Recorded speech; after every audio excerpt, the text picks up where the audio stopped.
In example 4, it says the distance a jet travels is directly proportional to the number of hours it flies. A jet travels 3,420 miles in 6 hours. Estimate how many hours it will take for an airline to fly 6,500 miles. So here we don't see the words direct variation, but we do see directly proportional, which is another phrase that we'll see that indicates that we're going to be using direct variation.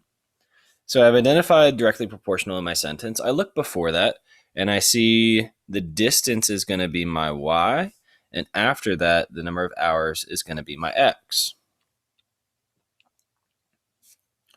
So when we look at our first set of numbers here, we see that the jet traveled 3,420 miles in 6 hours. So we're going to set up our equation. Again, distance is our y, and time is our x.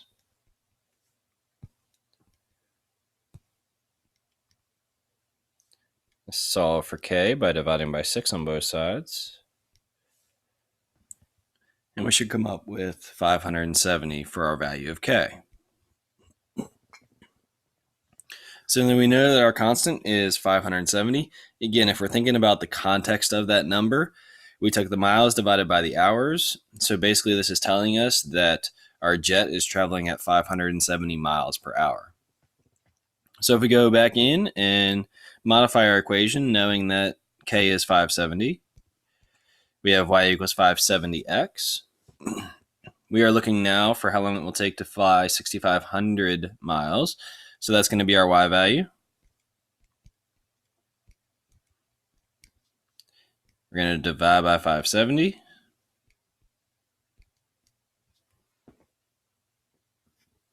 And when we do that, we should come up with about 11.4 hours.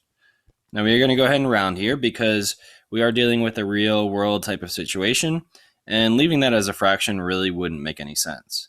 So it's about equal to 11.4 hours.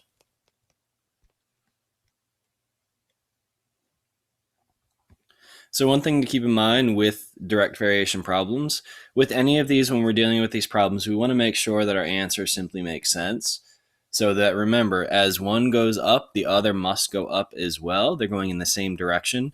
So in this problem, since our number of miles increased, obviously our time has to increase as well. So we want to make sure that our final answer matches that, and that our final value of 11.4 hours is definitely greater than that original amount of 6 hours.